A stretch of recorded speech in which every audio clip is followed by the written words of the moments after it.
Hey sophomores, welcome to week 7, lesson 32. Let's get started. What kind of music do planets like? Neptunes. So as you know, we are on day 3 of week 7. The video you should be watching right now is called ELA G10 W7L32. Today we're going to be reading the same text we've been reading all week. Ads may spur unhappy kids to embrace materialism. We're going to be working on analyzing the text. And then when you go down to lesson 32, make sure you read the little description there to remind yourself of the materials you need for today. The learning target for today is I can engage in the critical review of a text to study the research provided and analyze its strengths and limitations. So today we're really going to focus on the research itself, and you're going to be able to determine how effective the research study actually was. Let's talk through the read, think, talk, write protocol for today. For the read section, you're going to reread Ads May Spur Unhappy Kids to Embrace Materialism, but with a specific focus on the strengths and limitations of the research. And the research is the University of Amsterdam study, which starts in paragraph 7 and ends on paragraph 15. And then you're going to think about a set of criteria that was developed by Psychology Today for evaluating the strength of a research study. There's four components to it. The first is number of people in the study. We'll talk more about these later. Second is randomization of participants, like how random were the participants. The third is diversity of participants. And the fourth is causation, is the goal, not correlation. So did one thing cause the other? Again, we'll go over these criteria a little bit later and dive more into it because the model is going to be around this today. But these are the 4 things that sort of like must be considered when evaluating the effectiveness and strength of a research study. And then as you're reading, you're going to think about the following question. Does the University of Amsterdam study meet all of the criteria, why or why not? So does the study that is talked about all throughout this text, does that study actually meet all of these criteria, why or why not? And then again, when you get to the note catcher, you'll see that all of this is listed here. So make sure you check out the note catcher. For the talk section today, you're going to talk with someone about the following question. What were the strengths and limitations of the University of Amsterdam study? So really just focus on what worked with it, what didn't work with it, and why, and use the criteria that we just talked about to help you answer this. And then what advice would you give to the lead researcher if they were conducting the study again? So hypothetically speaking, if the lead researcher wanted to do the study again, after you did your analysis of the study, what advice would you give them? And then for the right section, you're going to complete the analyze the text questions, which can be found on the note catcher. For the closing today, you're going to share your responses to number 4 and number 5 of the analyze the text questions with someone, and then you're going to read a book for 20 minutes and document your reading in the reading log. So the model today is going to be around analyzing the strength of research. I'll support you in that process. And I want to just quickly go over the lesson plan again to make sure we're on the same page for what you have to do today. So in the read section, it tells you that you have to reread the text, but really just focus on the strengths and limitations of the research, specifically paragraph 7 through 15, because that's where the research study is talked about in great length. And then for the think section, you have to basically look at the criteria for evaluating the strength of a research study and determine whether the research study itself was strong or not. But we're going to spend some more time now just going over the 4 different criteria. I quickly went over it like 2 minutes ago, but I want to just go over more detail about each right now. So for number of people in the study, it's important that when in a study you don't have too few people, because you want to be able to have a study that has enough people that it's representative. Because if you're testing something with just 10 people, those 10 people could all really prove your point, but if you tested 90 other people and none of them did, then your data doesn't really have a lot of validity. So you want to make sure the number of people in the study, according to the Psychology Today research, the number of people in the study has to be great enough so you can actually determine that the data is valid. Randomization of participants. So basically you can't hand select people for the study, they must be random. You can't just pick people for a study that are going to prove the point that you want to prove. You have to randomly select people. It has to truly be random. You can't go to one school and just pick kids from that school, because that's not really that random, because all kids at the school may be similar. They could all come from the same backgrounds. So it's not truly random. Like, you have to do your best to truly randomize the process for selecting the people that are going to be in the study. Diversity of participants. You want participants from a variety of backgrounds, not all the same kinds of people. This sort of is connected to randomization. If you're trying to prove that your hypothesis is true, that your theory is true, it has to be true across like multiple sectors of people in different identity markers. Because like, what data is going to be strong if you're saying that your data is true just for this group of people? So you have to be really intentional about selecting a diverse group of people so you can make the generalization that your data is true for all people and not just a certain subset of people. Unless you're trying to prove that it's only for a certain subset of people, then you can focus on just that subset of people. But if you want your data to be generalized to like the general population, you have to be very intentional about diversity of participants. And last but not least, this is like the most important. Causation is the goal, not correlation. There needs to be definitive proof that one thing caused another thing. Sometimes things are correlated, right? Like if I go to bed late and get like a very like little amount of sleep, maybe 3 hours, the next day I may not feel well. Like that, my lack of sleep possibly contributed to why I don't feel well. That's correlation, but it didn't necessarily cause me to feel under the weather. It could be my allergies. I could be coming down with the flu. That's totally disconnected or unrelated to my lack of sleep the night before. But they're correlated because, oftentimes lack of sleep does lead to people feeling crummy the next day, but you can't prove, there's no causation. Like, you can't prove that the lack of sleep caused me to feel under the weather. So causation is important. You can't just have a study that like two things are correlated. You need to prove that one thing caused the other, because then you can prove that your data is sound and that there's no other variables at play. So then after you go through the research study and think about it in terms of these 4 criteria, you really have to then think about this question: does the University of Amsterdam study meet all the criteria? Why or why not? So think about them individually, but then as a whole, you're answering this question, like, does it meet all the criteria? And in your answer, you can say, no, it doesn't meet all the criteria. It meets this criteria, but it doesn't meet this criteria.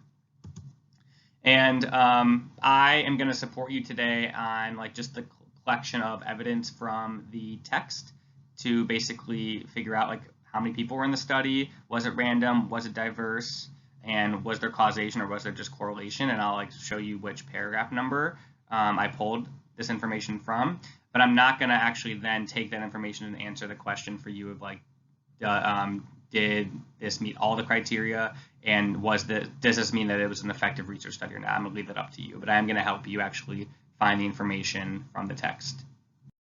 Okay, so I'm going to read paragraphs 7 through 15 with you, and I'm going to underline key details from each paragraph that will help me in filling out this chart. So we'll read and then we'll fill out this chart, and then we'll just have a quick conversation about, just from first glance, do we feel like it meets the criteria of an effective research study? But we're not going to go into too much detail, as I said before, because I want you to do that analysis on your own. So let's get started. The results do suggest, however, that the ads might teach children that possessions are a way to increase happiness. Study leader Susanna J. Opry, a research associate at the University of Amsterdam in the Netherlands, said in an email. To help guard against that possibility, she suggested that parents help kids adopt a healthy skepticism toward consumer ads. The findings are based on 466 Dutch children between the ages of 8 and 11 who took an online survey 2 times, 1 year apart. On both occasions, the kids answered questions about life satisfaction, how happy they were at home, at school, in their relationships, and with themselves. They also rated the importance of material possessions in their life and the degree to which they thought those things could bring happiness or win them friends. Overall, Opry's team found no evidence that materialistic kids became less happy by the second survey. However, kids who were relatively unhappy in the first survey tended to become more materialistic over the next year, but only if they regularly watched TV shows popular with a preteen crowd. The study points to general patterns, and there are limitations. The researchers used kids' TV show viewing as a proxy for their exposure to ads, for example. And proxy means a substitute that can act the same as the original. So basically, they used kids' viewing of TV as an assumption that meant they actually were exposed to the advertisements of the TVs. That's not always necessarily true, because you could be watching a TV show and not paying attention to the commercials or ads. Like you could be, turning your head or muting the commercials. So just because you're watching the show doesn't necessarily mean you are also watching the ad. So that was a proxy, and that's a limitation that they're describing. And in the big picture, according to Opry, TV ads would be just one factor that could affect a child's level of materialism. The same is true of life dissatisfaction, she said. Children's social environment, that is family and peers, plays an important role, Opry said. Values held by family members and peers are more likely to be adopted by the child. Okay, so I underlined quite a bit because I feel like all this information will help me fill out this chart here. Feel free to pause the video and then underline all the same things in your text if you want, or feel free to read it yourself and underline what you think the key details are. But let's go through each of the criteria, and I'll share with you what I pulled out from the text to answer this question, answer each of these questions. Number of people. So I read directly in the text. It said 466 Dutch children. Same children studied over 1 year span. So we had 446 Dutch children. Actually, it's 466. That's a typo. Sorry. That should say 466. That's what the text says. And it was the same children studied over 1 year span. So same group of kids from the start to finish. This is found in paragraph 9. And again, if you read paragraph 9, you'll see it's 466. So just cross this out. Imagine it says 466. 20 more people. It's important. Randomization. Remember, how random was the selection of these kids? So there's actually no mention of how children were selected. We don't know if they picked 466 children from the same neighborhood, from all across, Amsterdam. We don't know if it was random selection. If they randomly pull names out of a hat, like if they just put all the kids into a system that are that age level and they just randomly pulled out 466 of them. It doesn't mention that. So it's hard to say how random this study actually was. So I put NA for paragraph because there's no mention of it. Diversity, they don't really mention too much, but they do say there's a diversity in age. It's, from kids 8 to 11, so it's 4 age groups. All Dutch kids, not to say all Dutch kids are the same, but it wasn't kids from different different ethnicities or different nationalities. Sorry, it was all kids just that are Dutch, probably all living in Amsterdam, I imagine. No mention of other identity markers of kids, but we do know all kids selected had a TV and access to some material possessions. So that does give us some insight into their income level. Not to say that you're rich if you have a TV, but we know that everyone did have a TV, so they had some, at least a little bit of an income, so to be able to afford a TV. And we know that they were able to watch the TV regularly, so that does speak a little bit about their identity too. Oftentimes in houses with multiple kids, everyone can't watch shows all the time. If there's only one TV, we don't know that. But we do know that these kids were able to speak to their material possessions, so they must have some material possessions, because otherwise they would just put NA when the questions in the survey were asked about material possessions. So we don't know too much about the diversity, but we do know a little bit about the diversity of the participants. So I found this information in paragraphs 9 through 10 and 12 through 13. And then causation. So it does seem like there wasn't true causation here, and the researchers are even owning it.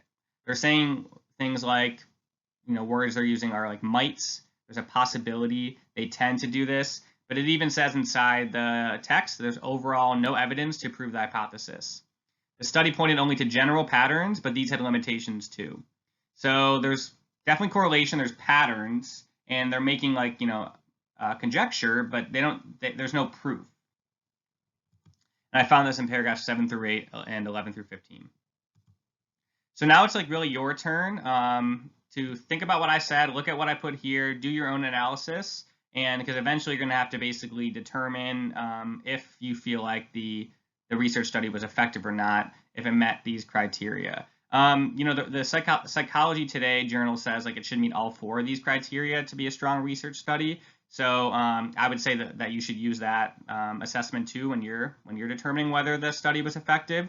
But you also can still make an argument, even if it doesn't meet all of these, you can still say it was a pretty solid study, but they could have made it even better if they changed these things. So that's something that you can say when you make your own decision and when you write your analysis of whether this was an effective research study. So I'm hoping that model was helpful to you, and now you feel confident to go back and complete everything on your own. Definitely go and read the lesson plan from top to bottom again, just to make sure you're not missing something in the lesson. For tomorrow's lesson, which is the last lesson of week 7, lesson 33, the learning target is, I can conduct research on advertisements to analyze for patterns and trends and techniques. I'm really excited for this lesson tomorrow. You get to do your own research on an advertisement that you find on your own, and so I think you'll really enjoy it. As always, thank you for learning with me today. Just a few quick reminders. Don't forget to talk about your lesson with someone. Read 20 minutes and complete a reading log entry. The reading log is at the front of your packet. And practice reading fluency using the first or second page of your weekly reading. So the reading for this week can be used for your fluency work. And if you forgot what to do for fluency, go to the front of your packet and there's information there. And as always, email your teacher for support if you have any questions. Thank you. Have a great day. And remember, keep learning.